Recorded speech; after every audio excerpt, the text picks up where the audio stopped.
ಇವತ್ತು ನಮ್ಮ ಮನೇಲಿ ಹಬ್ಬ ಇತ್ತು, ಹಾಗಾಗಿ ತಂಬಿಟ್ಟು ಮಾಡಬೇಕಿತ್ತು, ಮಾಡ್ತಾ ಇದ್ದೆ. ಹೇಗೆ ಮಾಡೋದು ಅಂತ ತೋರಿಸ್ಕೊಡ್ತೀನಿ ಬನ್ನಿ.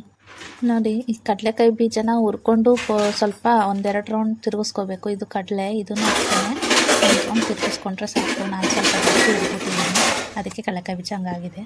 ಆಮೇಲೆ ಬೆಲ್ಲ ಹಾಕ್ಕೊಂಡು ಪಾಕ ತೊಗೊಬೇಕು. ಪಾಕ ಹೆಂಗೆ ಬರಬೇಕು ಅಂದರೆ ಸ್ವಲ್ಪ ಅಂಟು ಬರಬೇಕು. ನೋಡಿ, ಮುಟ್ತಾ ಇದ್ದೀನಲ್ಲ, ಆ ಥರ ಅಂಟು ಬರಬೇಕು. ಆವಾಗ ಪಾಕ ಮಾಡ್ಕೊಳ್ಳಿ, ಬೆಲ್ಲದ ಪಾಕ. ಆಮೇಲೆ ಅದನ್ನು ಸೋಸ್ಕೊಳ್ಳಿ. ನೆಕ್ಸ್ಟು ಬಿಸಿ ಇದ್ದಾಗಲೇ ಈ ಕಡಲೆಕಾಯಿ ಬೀಜದ್ದು ಮತ್ತು ಕಡಲೆದು ಪೌಡರ್ನ ಹಾಕ್ಬಿಡ್ಬೇಕು. ಮತ್ತು ಕೊಬ್ಬರಿ ತುರಿ ಹಾಕಬೇಕು, ಕಾಯಿ ತುರಿ ಅಲ್ಲ, ಕೊಬ್ಬರಿ ತುರಿನ ಹಾಕ್ಕೋಬೇಕು ಅದಕ್ಕೆ. ಮತ್ತು ಇದ್ರ ಜೊತೆಗೆ ಸ್ವಲ್ಪ ಏಲಕ್ಕಿ ಪೌಡರ್ನೂ ಹಾಕ್ಕೋಬೇಕು. ಅದು ಫ್ಲೇವರ್ಗೆ ತುಂಬಾ ಚೆನ್ನಾಗಿರುತ್ತೆ. ಇವಾಗ ಅದನ್ನೆಲ್ಲ ಹಾಕ್ಕೊಂಡು ಮಿಕ್ಸ್ ಮಾಡ್ಕೋಬೇಕು. ಇದು ಬಿಸಿ ಇದ್ದಾಗಲೇ ಕಟ್ಬಿಡ್ಬೇಕು, ಆರಿದ್ಮೇಲೆ ಕಟ್ಟಬಾರ್ದು. ನೋಡಿ, ನೋಡಿ ಹಿಟ್ಟಿಗೆ ಪಾಕ ಹಾಕ್ಕೊಂಡು ಮಿಕ್ಸ್ ಮಾಡ್ಕೊತಾ ಇದ್ದೀನಿ. ನಾವು ಹುರಕ್ಕಿದು ಮಾಡ್ತಾ ಇರೋದು, ಅಂದರೆ ಅಕ್ಕಿನ ಹುರ್ಕೋಬೇಕು ಲೈಟಾಗಿ. ಅದು ಹುರ್ಕೊಂಡು ಬೀಸಿಸ್ಕೋಬೇಕು.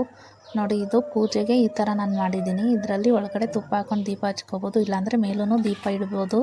ಅದಕ್ಕೆ ಸ್ವಲ್ಪ ಗುಳಿ ಮಾಡಿದ್ದೀನಿ. ನೋಡಿ, ತಳ್ಳಿದ್ರೆ ಆರಾಮಾಗಿ ಹೆಂಗೆ ಬಿಟ್ಕೊಂಡು ಬರುತ್ತೆ. ಈ ಥರ ಚೆನ್ನಾಗಿ ಬರಬೇಕು ತಂಬಿಟ್ಟು. ಪಾಕ ಚೆನ್ನಾಗಿ ಮಾಡಿದ್ರೆ ತಂಬಿಟ್ಟು ಚೆನ್ನಾಗಿ ಬರುತ್ತೆ. ನೋಡಿ, ಈ ಥರ ಎಕ್ಸ್ಟ್ರಾ ಉಂಡೆಗಳನ್ನ ಮಾಡಿಟ್ಕೊಂಡಿದ್ದೀನಿ. ಮಿಕ್ಕಿತ್ತಲ್ಲ ಹಿಟ್ಟಲ್ಲಿ, ಅದರಲ್ಲಿ ಈ ಥರ ಎಕ್ಸ್ಟ್ರಾ ಉಂಡೆಗಳನ್ನ ಮಾಡಿಟ್ಕೊಂಡಿದ್ದೀನಿ. ನೋಡಿ, ಎಷ್ಟೊಂದು ಪಾಕ ಮಿಕ್ಕೋಯ್ತು. ಇದನ್ನು ಸ್ಟೋರೇಜ್ ಮಾಡಿ ಎಷ್ಟು ದಿನನಾದರೂ ಇಡ್ಬೋದು, ಏನೂ ಆಗಲ್ಲ. ನೋಡಿ, ನೆಕ್ಸ್ಟು ಇದೇನೆ ವಡೆ ಪಾಯಸ. ನಮ್ಮ ಕಡೆ ಎಲ್ಲ ವಡೆ ಈ ಥರ ಮಾಡಿ ತಟ್ಟೆಗೆ ಹಾಕ್ಕೊಂಡು ಪಾಯಸನ ಈ ಥರ ಹಚ್ಕೊಂಡು ತಿಂತಾರೆ. ನಿಮ್ಮ ಕಡೆ ಯಾವ ಥರ ಅಂತ ಕಮೆಂಟ್ ಮಾಡಿ.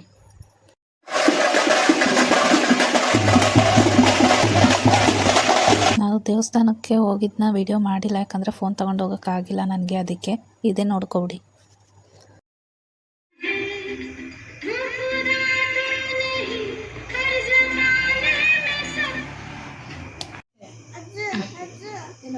ಬೇಡ ಬಿಡವ.